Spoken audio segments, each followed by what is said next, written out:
All right, so we have some more insight, some more information, some more perspective on the Roger Jackson situation. You can catch up on the other videos somewhere in the annotations.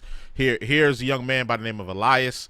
He was the guy with the paint on, with the black and white paint, who was actually the first person to respond and try to get Roger off of Stu. He's explaining his perspective, starting with what the match was originally supposed to be. So let's get right into it. We're actually involved in the match with Stu. Right. Where all this happened, right? Yeah. So I want to get a better understanding. What did this match look like? Let's start with who was booked against who. Was it a tag team match, triple threat? Who was the face? Who was the heel? Like, what did the match look like? So, for starters, the match was actually a triple threat tag team match for the titles at knokx. So it was me and Timmy Handsome representing the LLC, which is like the big heel faction of knokx Pro. We were going in as the heels of that match against Syko Stu and Ramel Justice, and those two are like pretty well liked and well tenured baby faces at knokx. And babyface means good guys, heels. Just a good guy. And, yeah, heels, bad guy. Sensations. They were the champions, and also I didn't even notice the cat there when I was watching this at first. Such a cute little cat right there. Also, kind of the bigger heels in it. They were the bigger heels in that specific match. So it was a three-way tag match, and the role that me and Timmy were supposed to play, where we were supposed to play the like kind of heelish, but people understood where we were coming from, but we were gonna end up being the major bad guys in the end. That was supposed to be the whole play of the match. Yeah. Didn't go as planned. And it didn't go as planned. It did not go as planned. As we know. Kind of certain face. Yeah. So, what was the plan for the match initially? I mean, you don't have to walk us through the whole match, but like, what was the finish? What was Raja? Did you know that Raja Jackson was even going to be involved in it? So, I didn't even know that Raja Jackson was going to be at the venue, let alone involved in the match. I was told by my tag partner, Timmy Handsome, because Timmy had spoke to Stu. Doors were open already when the situation had already happened. By the time we were told Raja's involvement in the match, match 1 was already about to start. We were match 4 on the card. So I was sitting there. And for me, that's the first sign of failure right there. Other than Stu busting him upside the head with the can, which he talks about a little bit later. Like, usually, and he's going to talk about this part, what I'm about to say too, but I wanted to give my piece beforehand. Usually a spot like that is worked out beforehand. You take him in the back. You say, okay, this is what we're going to do. Boom, boom, boom, boom, boom. No matter the promotion, indie, professional, from top to bottom, that's the industry standard. If you have a spot like that, especially with an outsider, somebody who does not wrestle, you're supposed to go over the spot so nothing happens. I'm getting my paint on, and Timmy Handsome walks over to me and he goes, Rampage Jackson's son, Raja Jackson, is in the crowd. He's getting involved in our match. Truthfully, I thought it was like a rib. I went, yeah, Raja Jackson. Yeah, it's a prank. Like, they fucking with you. Pro. And he was like, Stoneface was just like, yeah, he's in the front row. And I was like, what the I don't know if can I swear? Yeah, of course. I was like, what the fuck is Raja Jackson doing here? And he was like, I don't know. I guess some situation with Stu happened. So already to me, I'm like, that's already like a major red flag that there was a situation with Stu of all people. So I went to my phone and I Googled it, like, Raja Jackson. Sure enough, like one of the first results on Google was like a TikTok clip that somebody had clipped, and it was the only footage I had seen, and I didn't have time to like fully look into everything because I'm like, I still got to get ready for my match. And yeah, you gotta get now. Get other layer of the match is getting added on now. So I looked at the footage and I saw Stu crack him over the head with a beer can, and I already was confused because I've never seen Stu, drunk or not, just walk up to somebody that he doesn't know and hit him. So I'm like, all right. Yeah. So that's where that, which we already know, is that was out of pocket from Stu. He shouldn't have did that, obviously. We're turning this into a spot then. I already felt, everybody in the match, truthfully, already felt some way about the spot because we thought it was dumb already. We were very much like, this makes no sense. Raja wasn't advertised. There's no reason for him to be involved. The audience gains nothing or loses anything if he's not involved or not. The spot we were told, and again, keep in mind, Raja was never brought backstage to speak to anybody. If you watch the full stream, Raja is never brought backstage to talk to Stu about the spot. He's never brought backstage to talk to anybody in the match about what the spot was. Which is not normal if you're doing a spot. No, it is not. I've Like seen I was running saying. spots countless times at that Like place, I was saying. and every single time, the person that's running in, wrestler or not, is usually brought backstage, talks to all the boys, talks to the booking and creative guys, and most importantly, the people in the match. So the fact that Roger was never coming backstage or like was never like briefed on anything or never told anything already, I was like, this is super weird. But my mentality was, I'm not the booker, I'm not the promoter. It's not really my issue. They're handing me the match. I'm just gonna try and make it as good as I can with everybody else involved. Yeah, lack of communication between production, the bookers was very poor. I think, and JBL mentioned this on his podcast. Like they were trying to stop from basically getting sued. Like basically, no, I don't think it was JBL. I think somebody else mentioned it. It's like you're trying to hurry up and resolve the situation before Raja says like, nah, wait, what the fuck was that? Like, he could have sued for that. You know what I'm saying? So they really try to throw it together and make it seem, oh, no, it's all right. You're going to get your lick back later. It should have been way more organized than that. That was a complete failure by the booking and all of that. And not to take any fault away from what Roger did, but what I'm saying is there's a lot of events that led up to that moment that could have changed so that what happened to Stu didn't happen.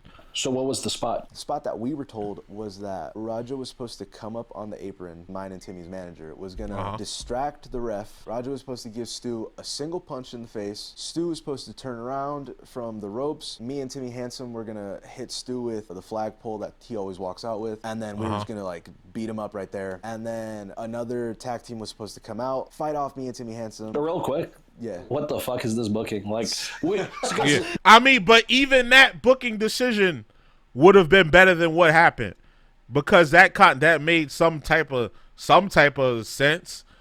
And apparently he's gonna mention this a little bit. Raja missed the spot, and that's because the production guy didn't even tell him none of that.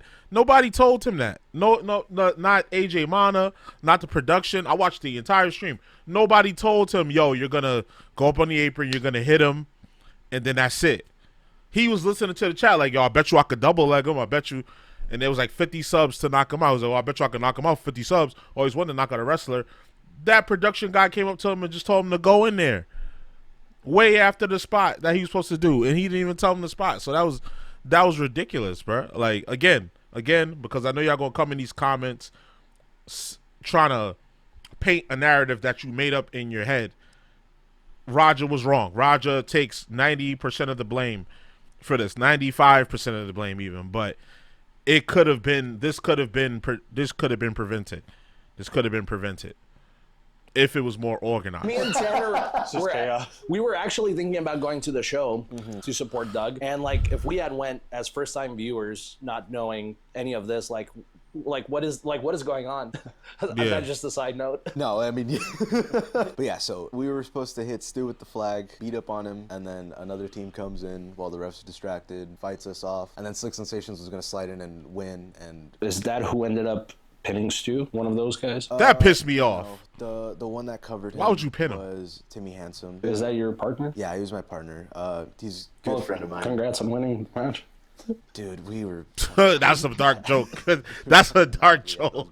I do see a lot of people like shitting on him. I do want to say like it wasn't. Yeah, that was like stupid of him to pin. Going like, oh, I need to get my shit in. It was more like nobody's throwing the match, nobody's fucking ringing the bell or anything, because everybody in that moment was so like frozen. I think his mentality was, let me snap the ref back to reality of we need to get him the fuck out. So he like covered him. Like if you see, he has like all his pressure on his hands and knees, covers him. And then we started like rolling Stu to the side of the ring because we're like, he's fucking choking on his blood. We need to turn him to the side so he's not like, he doesn't fucking die right there. Yeah. That's where I know his mentality was at. So I do want to say like, it wasn't to be like, oh, let me get my shit in. I think it was just kind of different people respond to the situation differently. Everybody responded like it was fight or flight.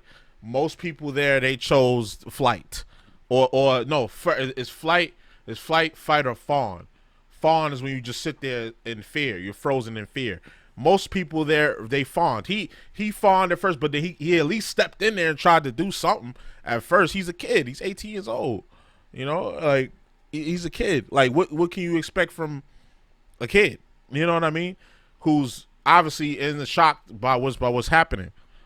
I know I certainly like responded in a way that I'm not fucking proud of. But that So pin I'm was like, stupid. I mean, mostly, even though I know it's not the right thing to do, I probably look at myself like I should have gone in sooner. I should have maybe tried to grab him a different way from the start, you know. Now, don't beat shit yourself like up. that. I feel like he started to try to grab him pretty fast. But like, what was going on through your head when you were trying to grab him? Like, do you think he would have tried to start swinging on you, like he tried to fight Doug? 100%. When I hooked him, and I had been saying this, that I don't like bringing it up because it feels like a cop out or like an excuse, but I had hurt this arm. He like, injured his arm in the match. Early into the match. Yeah. I got given a move and I ended up like pulling a muscle right here. And I was like, shit, dude. So when I rolled out to the ring and I was down there, I wasn't selling. I was like, I need to make sure my arm is good so we can finish this match and put on a show for the fans. So that's why I'm checking my arm, and Raja actually misses his spot to come in. Like, there's a point This is what I was talking about earlier. You see Stu walk over to the ref and like pull him and like talk to him. And that was because Raja missed his spot. So when I saw that, I was like, I guess the spot's just not happening. At this point, nothing's being communicated to me, so I'm just off assumption. I'm like, okay, I guess it's not happening. So I went back down and I'm like, let me make sure my arm's good. And then I heard the music kicking. And I'm confused and I'm like, what the fuck is happening now? I'm like, what? The spot passed already. What's going on? And that's when I look up, Stu's in the fucking air. Was that meant to be like his entrance music? I guess so. Again, I didn't know the Yeah, dude was like- gonna have entrance music. It's I understand. It was very shit. It was put together very shitty in a very shitty way. But usually when a promotion brings a guy in, even if it's like a last minute thing, you kind of introduce him to the crowd first. You give him like a little introduction, a little spot here and there. Maybe they talk, maybe they don't talk, and then you introduce the characters that he's gonna be beefing with. Maybe they do a little face down. Maybe Roger takes a bump. Like, there's a lot of ways that they could have did that, like, to make it first more entertaining, and second, like, so that Roger doesn't get out of hand and beat the shit out the guy. Like, there's precautions that should have been put in place.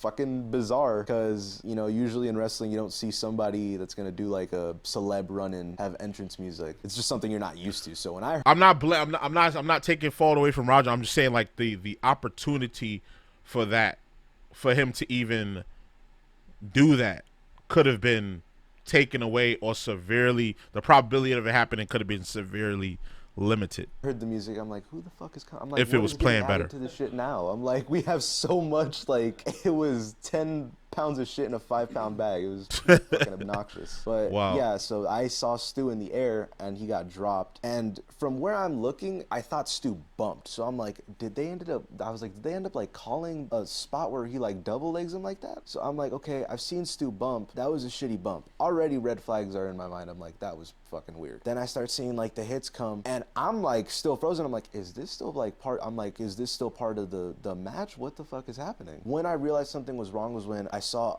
a hit Stu. Stu's head like jolted this way and I saw blood shoot out. And I was like, oh fuck, he's beating the shit out of Stu. So I got in and I tried to grab him with this arm and he was just fucking going. So I was like, I can't fucking grip him with this arm. So I was like, all right. And I hooked under with this arm on him to try and pull him. And yeah, like when I fully believe he would have started hitting on me the way he tried to shoot on Doug, because when he started turning around, I was already like, fuck, I need to get my hands up or this dude's gonna fucking kill me right now. And I felt lucky that Doug was able to be there, even though like I was confused why Doug was. Stop the whole thing. Were you expecting anybody else to step in? Like before Doug got in there, were you like, what the fuck? Like, why is nobody else doing anything? I didn't realize that like everybody else had also froze. I was more like, let me get him off. So basically he goes on to talk about like if he's done with knokx Pro, then they get into some personal stories, and then he gives an update on Stu. Podcast we did last, we heard he was let out of the hospital. He didn't have access to his phone. Yeah, I actually did get to see him. I got to speak to him, talk to him and his family. Is he talking coherently? Yeah, he's talking. I'm not gonna go into what we spoke about just out of course, for the privacy of both his wife and him. But he's definitely in high spirits, which I mean, knowing Stu, that's like expected. And like the thing that like really kind of I think exemplifies who Stu is as a person was when I walked in the door, he was like, "Hey, how are you?" And I'm like, why the fuck are you asking me that? I'm like, right, I'm here to see how you doing. You asking me how I'm doing. Man, are you okay? What? Are you, like, how have you been? And I'm like looking at him, I'm like, I love you, man. What the fuck are you asking me this question for? I'm like, come on, dude. But Right. Yeah, no, it's gonna be a long road to recovery. Yeah, so a long road to recovery, basically. But yeah. So so Elias, this is basically the first guy to try to get Roger off of Stu during his attack during that attack in the ring at that wrestling event. He stated that there was supposed to be a completely different spot. Roger was supposed to come up on the apron while Stu was talking to the ref, hit him one time, and that was supposed to be that, and then the match was supposed to continue and they go into the finish, but that didn't happen. Obviously, I feel like it was a lack of communication between production and the promoters or whatever. I know they tried to spin a spot in the last minute, in the last second, because I guess they didn't want Roger to like sue them for one of their guys just coming up to him and assaulting him. But that doesn't excuse what Roger did at all. I'm not saying that, but I'm saying that there's a lot of steps that could have been taken to prevent what happened. I'm not blaming this young man right here. He did what he was told to do, and it's a tragic situation. But yeah, so y'all let me know how y'all feel in the comments, right? So you already know the vibes.